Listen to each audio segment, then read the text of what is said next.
Hello, ladies and gentlemen. Welcome to Beyond the Boards at the San Jose Stage Company. I'm Randall King, Artistic Director of the stage. This is a program we started during the stay-in-place pandemic, and things have evolved in a way. I want to share a thought with you all this morning. My daughter was watching Dave Chappelle, a live concert he did out in an open glen, and I was walking through the family room to hear him say, "The Northridge earthquake, we all felt that for 35 seconds. I stopped to listen to him, and he said it was terrifying. Immediately, I went into the Loma Prieta earthquake, holding my baby daughter, about a year and a half old, in the doorway, watching the earth wave out the window and pasture outside, terrified as I'd never been in my life." And what Mr. Chappelle put in context in those moments of terror during the Northridge earthquake for him, and for me, the Loma Prieta, was the terror in those moments lived for me in watching the knee on the neck of George Floyd for 8 minutes and 46 seconds. That's the terror that the world responded to in the passing of George Floyd. It put it in a context for me for the lives of the African Americans and the people of color in our country that feel that constantly. So I'm very, very proud of the movement I'm feeling right now to make a change. And this is systemic racism, not only in our country, but around the world. Let's all keep our consciousness on this and do the best we can to improve lives for all of us. That said, I want to read an introduction here because our guest today comes very quickly. I got a hold of him and said, "I need you to come talk with us." He is the producer of the Juneteenth Justice Project, which is this Friday. He is the professor of theater at Santa Clara University, where he teaches courses in performance and performance studies, including seminars on August Wilson and the American theater from the Black perspective. He is an associate producer at Playground, where he is a longtime company member and past board member. He is a past interim artistic director and now board member of the Lorraine Hainsbury Theater in San Francisco.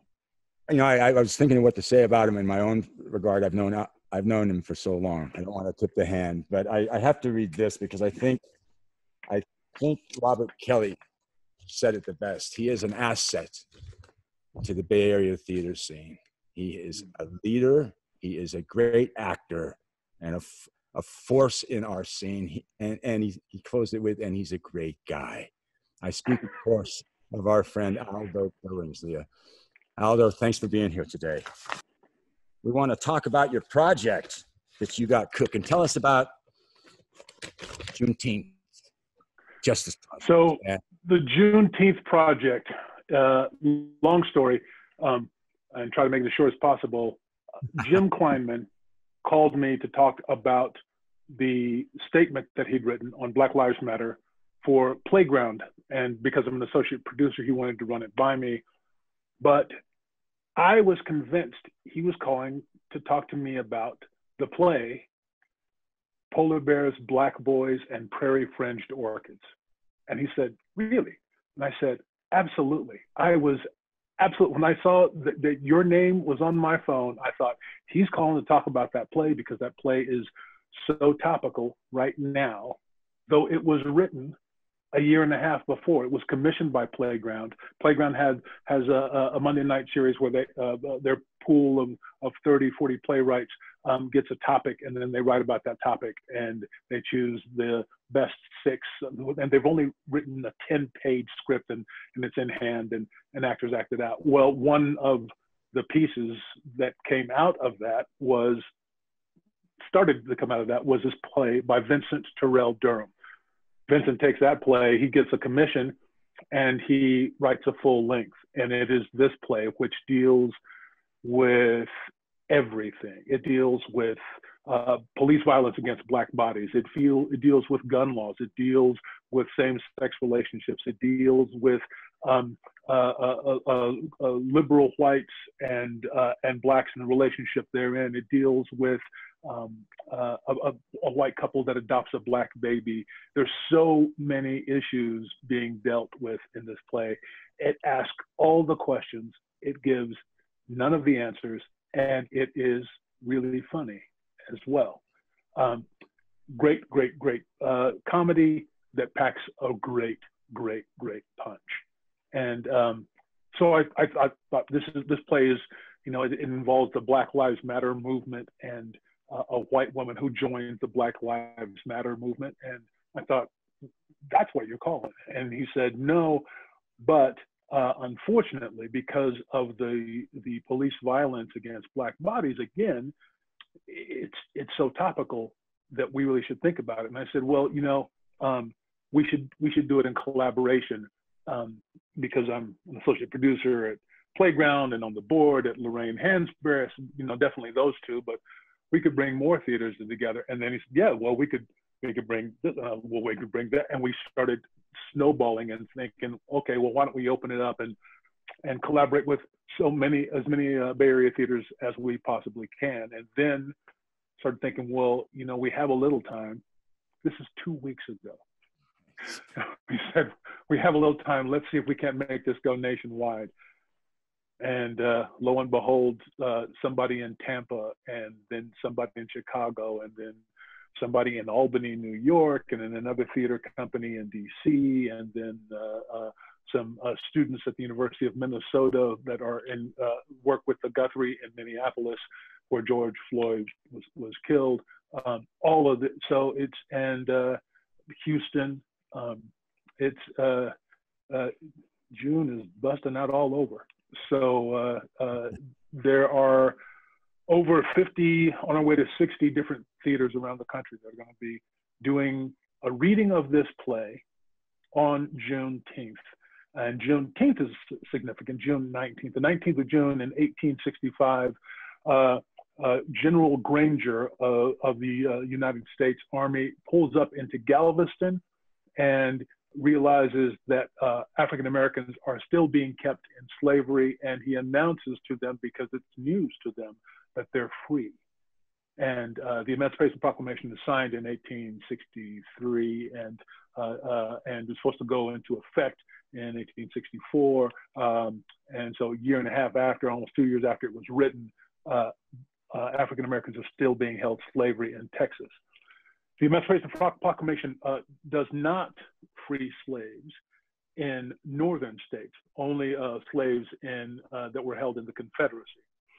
The rest of the slaves were freed with the 13th Amendment, but the day that we celebrate all of that, the releasing of all slaves, is Juneteenth. It's a Texas celebration I grew up with. It was a big day. You know, it's really funny because, you know, I had a lot of white friends who would celebrate Juneteenth too. I had a lot of white friends who, you know, well, actually, some of them I wouldn't necessarily call friends, weren't too fond of Black people, but they were happy to have the day off if they got the day off for Juneteenth. So they would take that too. We think that Juneteenth is the perfect day to celebrate this play. So all of these theaters are doing Zoom readings of this play. And so we pulled together a dynamic cast, and we got a great director who had worked with Playground. I did a play with him on Zoom, which is, you know, this format, and trying to make it look like you and I are in the same space is not easy, but Peter Quo was really, really skillful at that. He works at American Conservatory Theater, and so pulled him in, and Carrie Paff, who my wife Renee sometimes says is my stage wife, because we've been in so many plays together where we've been a couple, is in there, and Michael Ray Wisely, who I'm just crazy about, and who did The Living for you, Anthony Clairvaux's The Living at stage 98, 99, somewhere in there, is involved. Brittany Frazier is an amazing, amazing actor. There is nothing Brittany can't do. And she's going to be in the play along with Rodney Earl Jackson. And let me see who else is in there. We have a young man named Gabriel Q. Solomon, who's bringing all 10 years of his theatrical experience to the stage. And he'll be on Zoom. And I'm forgetting somebody. Lord. Oh, Patrick Russell. How could I be? So Patrick Russell is also in there, and he is a bit of a surprise when he comes to the party. And then lastly is former Santa Clara University alumnus Jennifer Bradford, who is going to be playing a woman named Rita Dupree, who has lost her 12-year-old son to police violence and is reluctant to be associated with the Black Lives Matter movement. And so he brings all these people together, brings them to a cocktail party, and kookiness, mayhem, and drama ensues. Well, if I may say, you sent the script. I got a chance to read the script. It's a super compelling read. It is oddly funny in its exposition, and then it really tears your head off in its ending. But the voices of individual characters are quite exceptional. Voices. I mean, every character lives and breathes beautifully on the written page. I'm really excited about getting a chance to see it on its next level of virtual reality. But a compelling piece, and it deals beautifully with something that's been hitting me lately. It's funny how the things our grandparents or parents said to us when we were kids hit you hard when you realize what they were saying at some point of maturity in your life. And what the last few weeks have made me realize is when my grandmother used to say to me, "The road to hell is paved with good intentions." That's good. And it really feels, and in reading Polar Bears and Black Boys and Prairie Fringed Orchids, I realized more profoundly what she was saying to me, that all of your intentions don't mean anything if their impact diminishes your intention. And I think what Polar Bears did for me was to open up that eye a little bit wider to say, you can be as sympathetic and as righteous in your idea of the movement, but you have to weigh the impact of your intentions and make sure that they follow through in a way that I'm hoping that awareness is going to help me be a better friend to you, to all of my friends of color. It's a twofold message. You actually do some good. Now, did you mean to do some good? Now, do we just talk about all these things, but are we actually putting some of these things into action? That's one. But the other is, you got offended. It was a joke. I didn't mean it that way. Well, the intent is irrelevant compared to the impact, is what you're saying, and I think that's very true. We forget that we come from cultures where words, not cuss words, curse words, had value and impact, and to say something about somebody was so profound, they either had to take it back, don't leave that on me, or you might be your destiny might be affected by the words that somebody put on you. Somebody could say these things, may God bless you. That blessing, I need that blessing as I go out into the world, into life. Those words have value, and now we throw them around pretty flippantly. I know that I do too flippantly, and need to be more conscious about what it is we say and the effect that those words can have. August Wilson says that we have a linguistic environment that we create with the words that we say. And he says that we were aware enough to shift away from saying policeman and fireman and mailman, because the language itself was precluding a portion of society from ever even considering those roles. If I am woman, then I can't be mailman, those sorts of things. And we're smart enough to say firefighter and postal worker and police officer and those sorts of things. Well, the same is true about our linguistics when it comes to Black, and when it comes to using the word Black and images of Blackness and darkness as things of evil, corruption, worthlessness, soiled, dirty. These are words that are linked to the definition in Merriam-Webster's definition of Black, and if you look at the word white, it says unsullied, without a stain, with favor. And my very favorite word is that is like 13th down is darling. White equals darling, and that the linguistic environment tells us that this one is better than that one, and it starts to affect our psyche and our behavior. which is really dangerous when we have guns and authority over people who don't. You know, you're making me think of something. I wanted to touch on this. I want to get back to polar bears, black boys, and prairie fringed orchids. But part of what I'm realizing too is in our process in the world of theater, which has always been a sanctuary. Once we go into that first day of rehearsals to that closing day in performance, that you create a family, that I think of the first acting exercises I was taught where you have to fall backwards and you have to trust that your scene partner is going to catch you. I mean, the whole premise of what we do is generated out of trust and collaboration. And I'm wondering, over the 40 years I've been doing this, that in that environment of trust and flexibility where we explore each other and expose ourselves to each other, often revealing personal elements of our existence with each other, private elements, that do you think there's ever been an element in that environment that has offended you as a performer? I mean, do you think we need to start thinking about, in our process, asking each other, is it okay if we touch on this? Well, I think that I also love the rehearsal environment. I love that space, that space of possibility that is secluded, protected. I call it the isolated, insulated incubator.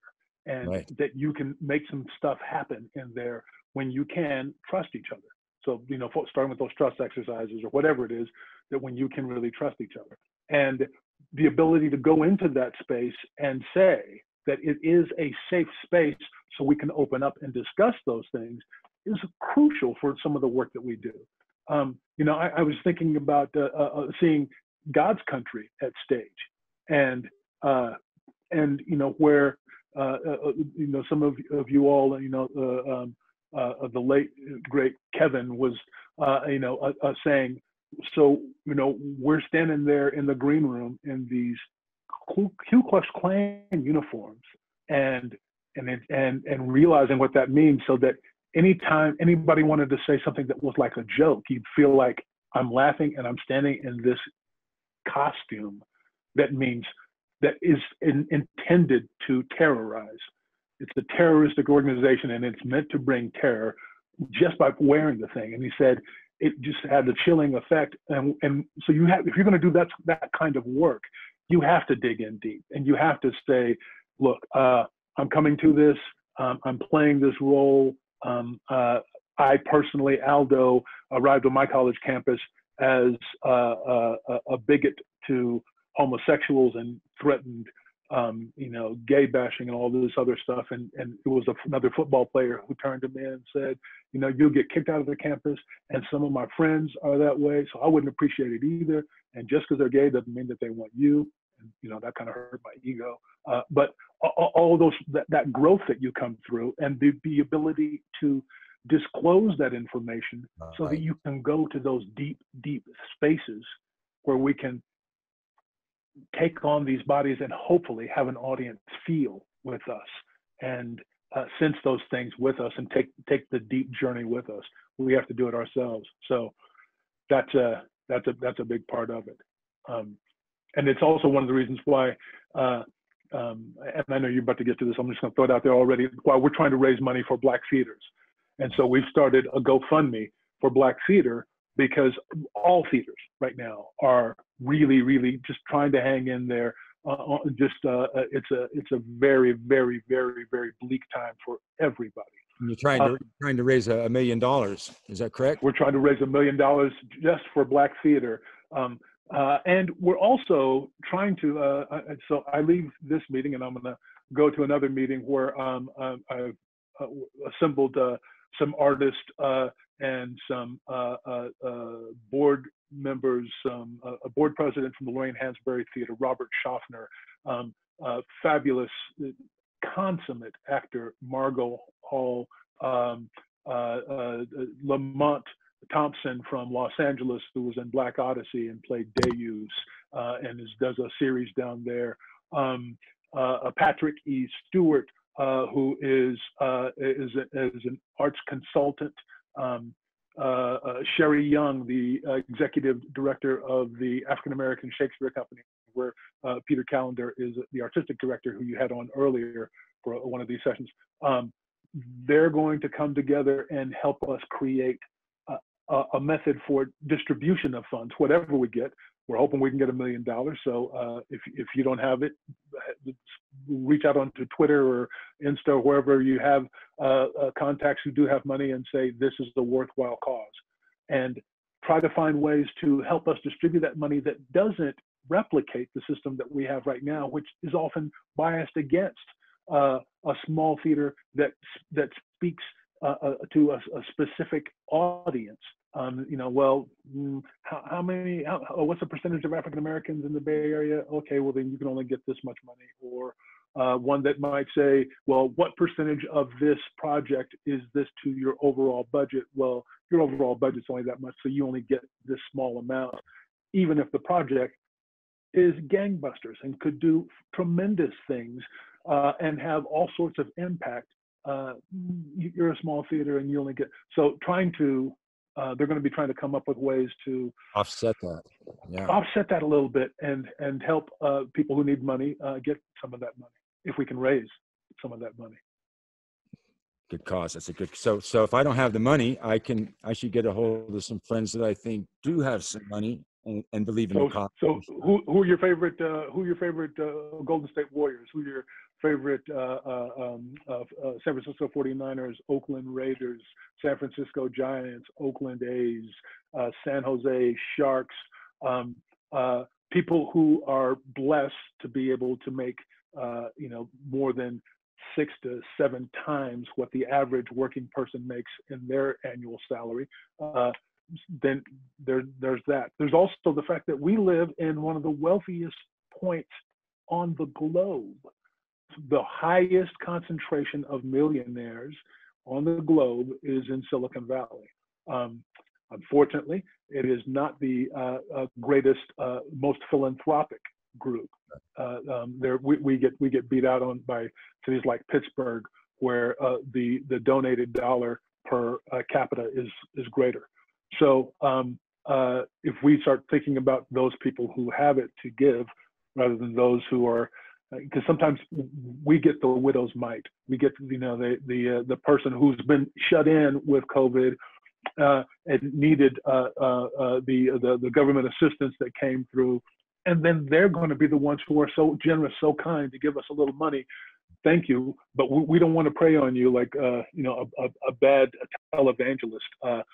We would love it if you could help us find those people who do have deep pockets, and so that you can still keep those a couple nickels to rub together, because been there, know what that's like.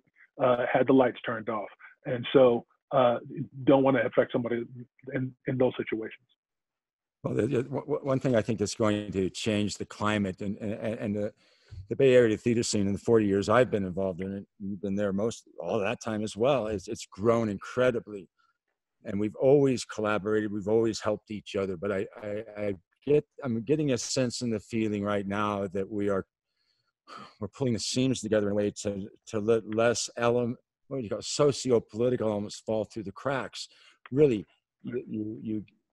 I've spent 40 years producing shows and performing in them and trying to give a message of humanity to any audience of whatever color. But what I'm coming to understand is, what's my intent? What's my impact? And how can I improve that impact for the stage company and its legacy? And I'm gonna insist that we lean on you and Aldo to give us some guidance in that. You and I have talked about probably every time I see you, I'm realizing the other day, every time I see Aldo, it's at someone else's show. It's always in the lobby of some, a theater works or some other theater company where we're not doing a show and we have the time to bump into each other, and we'll always talk about a project. Right. I'm not going to let them fall through the cracks anymore, Aldo. We're going to follow through and see what we can come to, because really thinking about coming together, there's real regret that I've never shared the boards with you. But we've never been on stage together. Yeah, we talked about Othello, we talked about Tooth of Crime, we've talked about all sorts of stuff, and the Tooth of Crime is still one that is most intriguing to me. I wanted to do when Sam died, just because you could kind of feel that whole. I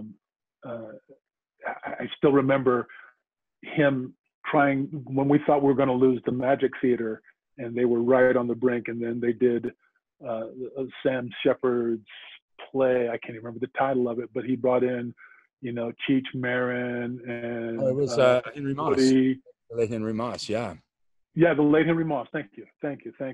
Man, yeah, Nick Nolte, and he brought all those celebrities in, and you could only get the ticket if you bought the season. And so they had some gaps in their season, but they had the funds that they needed to make it through that season. And so the beauty of that is part of the beauty of what we do, and part of what's going on with this project is someone with a lot of status saying, I'm good. I'm in a great place. I've got, I've got a job and I've got an income, but I'm looking around and seeing these are hurting. Can I do that? And at the same time, allow them the ability to do what they want to do that lifts themselves up. So that's standing in solidarity. That's not, hello, little theater. I'm a great big Aldo, and I'd like to, that's what it's you standing in solidarity with that person, and not taking the problem on and saying, it's mine now, but saying, I'm gonna work with you and see if we can both get through this. So if you look at the list of theaters that are collaborating with us, what we're saying to the country is, look at the Bay Area theater, look at the Bay Area theater scene, and we're gonna do one production, and it's this small playground is eating the cost for the director and the stage manager and 6 actors, and we're asking them, everybody else, to just contribute $100 to the playwright. But because they're doing that, we've got, I'm going to read this list real quick, Randy. African American Shakespeare Company, ACT, Aurora, Berkeley Rep, Cal Shakes, Center Rep, Central Works, City Lights, Crowded Fire, Custom Made, Cutting Ball, Golden Thread, Livermore Shakespeare, Lorraine Hansberry, Magic Theater, Marin Shakespeare, Marin Theater, Mountain Community Theater, National Center for New Plays, Oregon Shakespeare Festival, Pear Avenue Theater, Perspective Theater, Planet Earth Arts Playground, San Francisco Playhouse, San Jose Stage, San Francisco Mime, San Francisco Shakespeare, Santa Cruz County Actors Theater, Santa Cruz Shakespeare, Shotgun Players, Silicon Valley Shakespeare, Stanford Repertory, Theater First, Theater Works. All of those 36 different theaters working together. And not everybody likes everybody, but when we get into that rehearsal hall or into a project, we know there's something bigger that we work towards. So we put all shoulders to the wheel, and many hands make the work light. Well, and the trick to this is we've just got to get on a website, hook up to the link. Now they can come on to the San Jose Stage Company website and link on to the Polar Bears, Black Boys, and Prairie Fringed Orchids on Juneteenth. But they can go to the Lorraine Hansberry website. I mean, I believe that's true. Those theaters you mentioned, we can link into this as an audience, right? And the tickets are free. They can get those tickets. They can watch the show, and we can start a dialogue. The playwright, Vincent, is an amazing playwright, and he wasn't doing his playwriting. He was an accountant and said, this is not really what's going to make me happy, so I'm going to do the accounting part-time as a temp, and I'm going to write full-time. And great writer. Great writer. Oh, he's great. And with distinct voices, some good timing, and each draft that I've seen is getting better. So I think this is a matter of fact. I know I'm already interested in playing. So Santa Clara University is going to perform this in the fall when our students come back. My guess is we'll probably still be on a Zoom because it's hard to get people into the theater. But yeah, we're going to perform this in the fall. I'm going to direct. Well, let me think. Here's my prediction here. Having read the script, and many years ago, I called Tony Taccone at Berkeley Rep. I said, I'm an artistic director now, and I got to find new. How am I going to find it? How am I going to know when I read a good play? He goes, you're kidding. You'll know. And my experience in reading polar bears was very much, I mean, when you're turning the pages and you were compelled, there are times when I'll have to put a script down because it emotionally impacts me. I got to come back into it at another level and recreate that. But my prediction here is we get to watch this for free on Juneteenth. And the intent of this piece is going to create an impact where you're going to feel guilty for not purchasing the ticket. I mean, it's that strong a piece. So I really hope that it's going to be something that, especially with all the white guilt that's going on out there, that people look at it, you know, this is worth $100. This is worth 300. This is worth $1,000. This is an important piece. And I got to tell you, Aldo, that your leadership in this level right now in the Bay Area is critical. Very important. And I know we reached out to each other pretty quickly. When you called me on this, there was no hesitation. I mean, the stage company has always had you were in before I could finish the spiel. I'm still pitching, Randy. We'll do it. We'll do it. We got it. We'll do it, man. We will do it. Let me. Hey, I just want to say thanks for the opportunity. You know that I needed to amplify about the play and about the fund, and you immediately said, "Here's a platform for it," and I really appreciate it. Thanks. I hope it helps. I hope it helps, Aldo.